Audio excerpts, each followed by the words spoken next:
sudah merasakan kedekatan dengan Allah, menjadikan Allah lebih penting dibandingkan kita, menjadikan Rasul lebih penting dibandingkan kita, itu artinya halawatul iman, kenikmatan iman.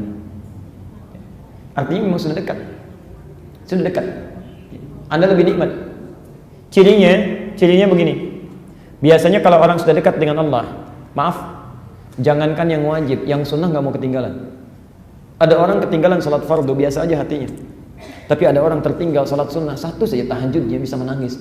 Ketinggalan saya, Allah, salah saya, masih bilang salah, ya Allah, itu luar biasa. Nah, predikat itu yang disebut dengan al-mu'minun. Al-mu'minun, orang yang sudah dekat dengan Allah, hidupnya bahagia aja, tenang. Ya, dikasih musibah malah bersyukur.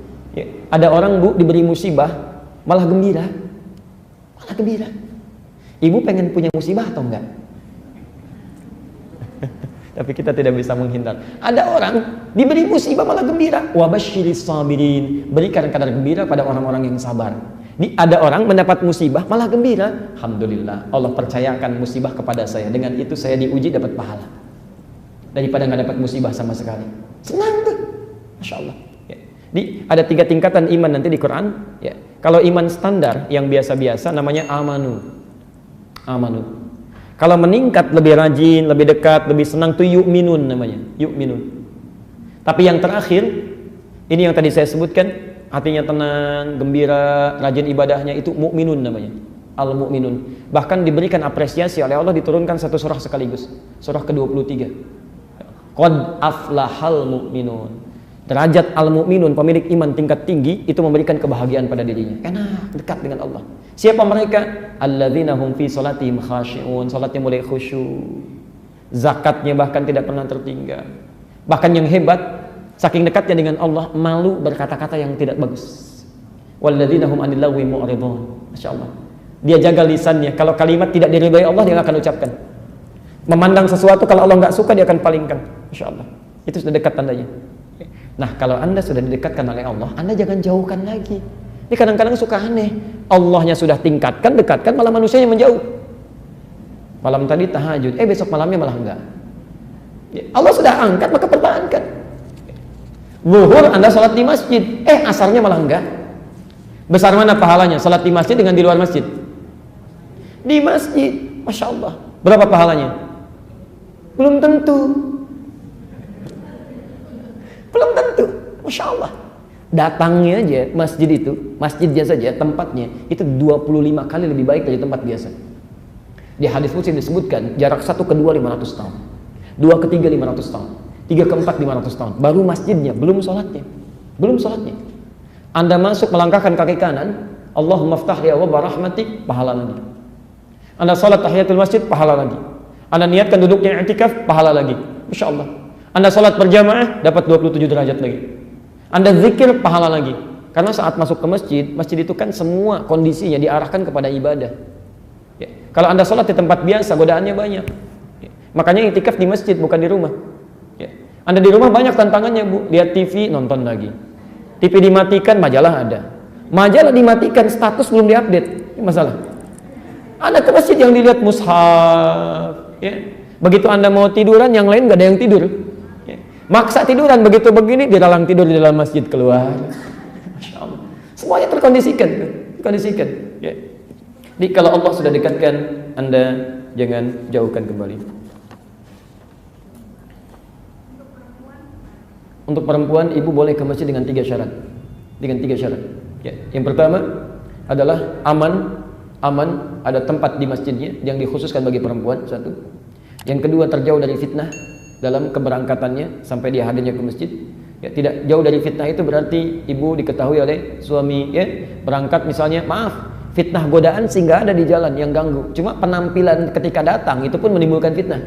Pakaian yang tidak baik dan sebagainya. Yang ketiga adalah tidak adanya kewajiban di rumah yang mengharuskan ibu tinggal di rumah tidak ke masjid.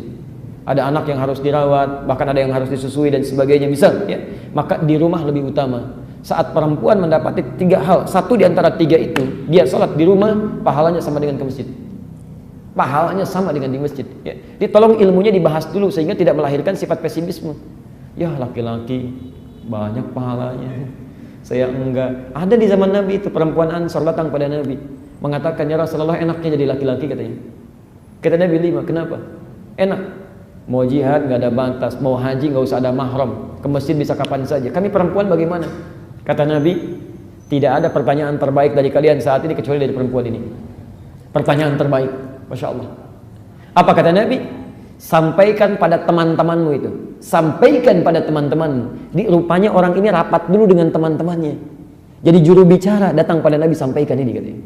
Nabi tidak diberitahu, tapi dengan sifat kerasulannya diberikan oleh Allah pengetahuan. Sampaikan pada teman-temanmu apa yang dilakukan para suamimu di luar rumah. Sepanjang engkau ridha dengan itu semua, maka engkau dapat pahalanya. Masya Allah. Yang Jumatan siapa? Bapak. Yang menyiapkan pakaiannya? Bapak juga. Ibu yang menyiapkan, ibu yang support, ibu yang titipkan doanya, ibu dapat pahalanya. Pilih mana? Kerja belum tentu dapat gaji, nggak kerja dapat gaji. Anda tidak langsung ke masjid, tidak harus kecewa. Ada tawaran yang lainnya. Ya. Al-Bukhari nomor hadis 2996. Idza maridal 'abdu aw safar kutiba lahu mithla ma kana 'alaihi muqiman sahihan. Jika seorang hamba punya uzur atau bahkan sedang bepergian sehingga tidak bisa menunaikan sesuai dengan kebiasaannya, maka dia mendapatkan pahala yang sama sempurna seperti dia menunaikan dalam keadaan biasanya. Saya berikan pada ibu ya, ini rumus penting khusus bagi ibu, laki-laki nggak punya. Demi Allah saya katakan, cuma ibu yang punya. Kalau ibu tidak manfaatkan, sayang betul. Sayang. Bukankah perempuan, mohon maaf, memiliki masa libur? Ada haidnya. Kalau ibu pahami rumus ini, ya kata Nabi, seorang yang melakukan kebiasaan baik, kemudian ada uzur tertentu kebiasaannya tidak bisa dilakukan, dia tetap dapat pahala yang sama. Kenapa ibu saat suci tidak gunakan memperbanyak kebaikan? Baca Quran, biasakan baca Quran, baca Quran, baca Quran. Pahalanya berapa satu huruf ini? Tahu dari mana? Saya belum kasih tahu.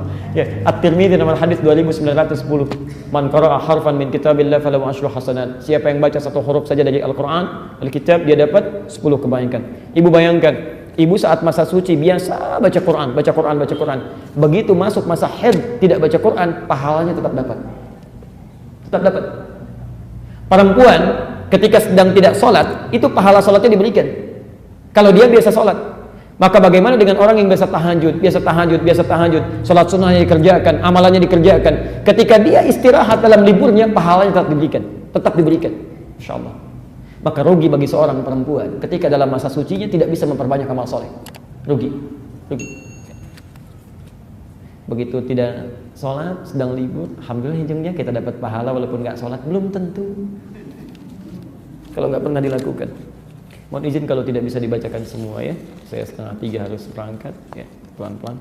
Saya baru landing kemarin dari Auckland, kemudian langsung nyambung lagi, langsung ke Lampung. Tadi baru landing dari Lampung, jadi diikuti lagi. Ini saya masih harus berada di satu tempat setelah ini ya. Jadi saya baca satu dulu, kemudian kita jawab, yang lainnya kita simpan ya. Kita bertemu kemudian. Waalaikumsalam warahmatullahi wabarakatuh. Apakah apabila kita mempunyai harta misalnya rumah yang tidak ditempati atau sekali-kali saja tempati, apakah berdosa?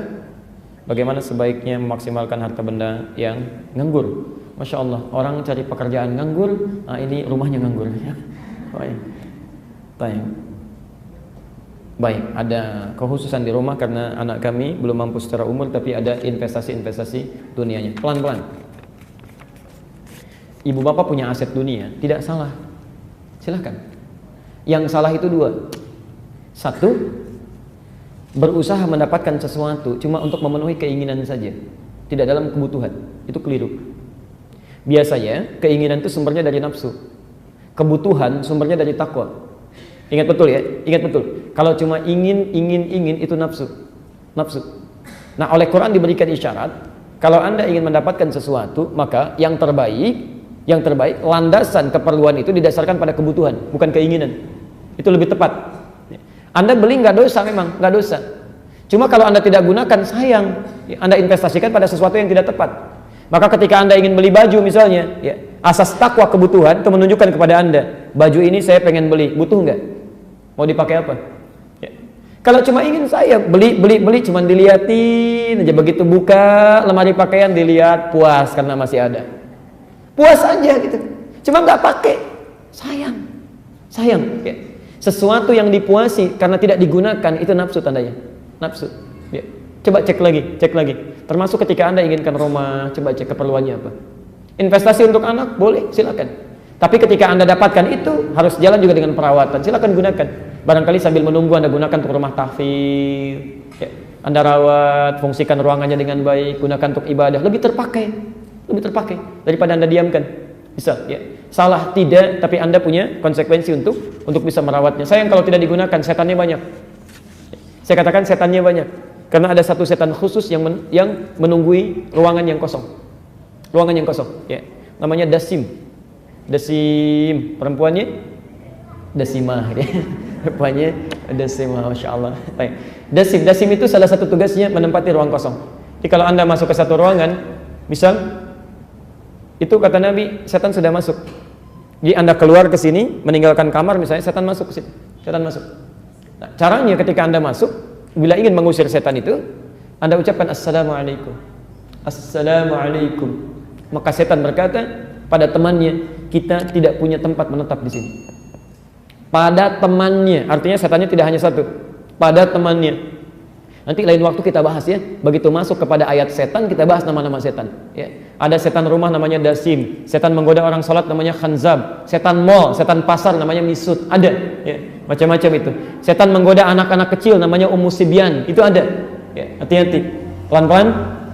Nah, kalau Anda tidak ucapkan Assalamualaikum, maka setan itu akan berkata kepada kawannya, kita punya tempat menetap di sini. Kata Nabi, seorang yang punya rumah membangun ruangan, pertamanya untuk kepala keluarganya, keduanya untuk istrinya, ketiganya untuk anaknya, ya, selanjutnya untuk setan. Maksudnya apa? Maksudnya, kalau Anda membuat satu ruangan tidak jelas peruntukannya, setan yang masuk. Setan yang masuk, ya.